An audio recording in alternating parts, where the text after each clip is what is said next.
यदि आप हमारे चैनल के सभी गाने को पसंद करते हैं तो डीडी प्रोडक्शन हाउस के यूट्यूब चैनल को लाल बटन दबा के सब्सक्राइब करें और घंटी के निशान को जरूर दबाएं।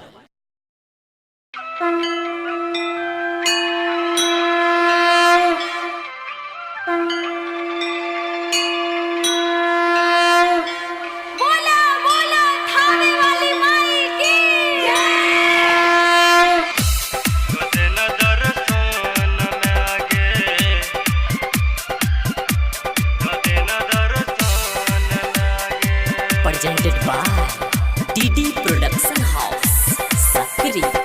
एलियो तोरा दरबार गे, एलियो तोरा दरबार गे, कदे न दर्शन में आगे, कदे न दर्शन में आगे। सब तोरे कहै छोगे, सब तोरे कहै छोगे, कदे न दर्शन में आगे, कदे न दर्शन में आगे। एलियो तोरा दरबार गे, एलियो तोरा दरबार गे, कदे न दर्शन में आगे, कदे न दर्शन में आगे।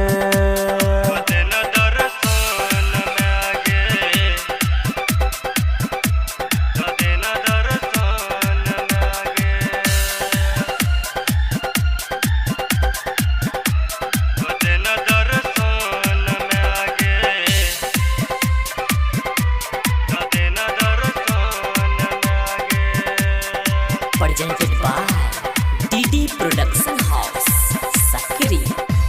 तोहर गे मंदिर मैया बड़ निक सजल छो, भगतन के वीर मैया बड़ लगल छो।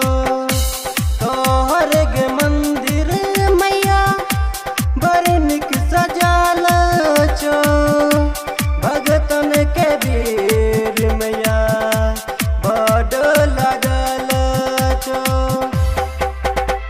करै छी हमेशा तोहर याद गे, तैयो न सुनै छ हमर पुकार गे।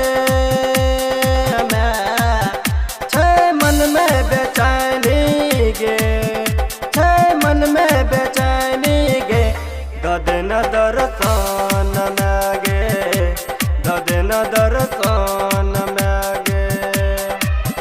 सब तोरे पूजै छोगे, सब तोरे पूजै छोगे, कदे न दर्शन में आगे, कदे न दर्शन में आगे, कदे न दर्शन में आगे,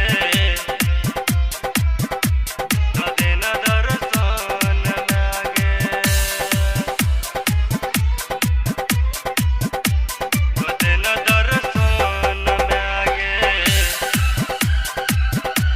कदे न दर्शन में आगे, कदे न दर्शन में आगे, कदे न दर्शन में आगे।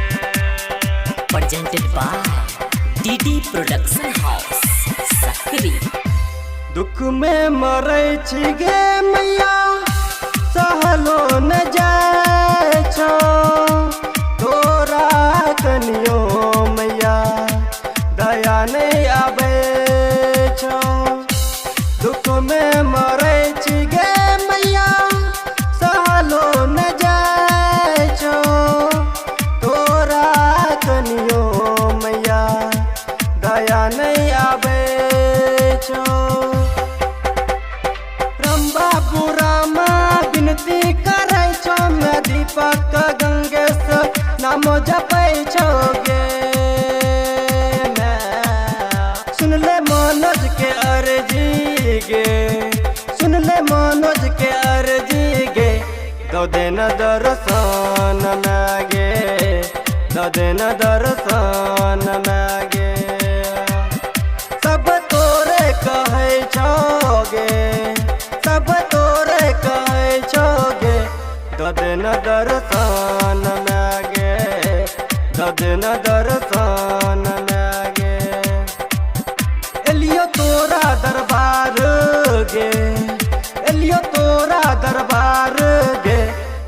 देना दर्शन में आगे, द देना दर्शन में आगे, द देना दर्शन में आगे, द देना दर्शन में आगे। Recording by DD production house Sakri 97 084 45 722।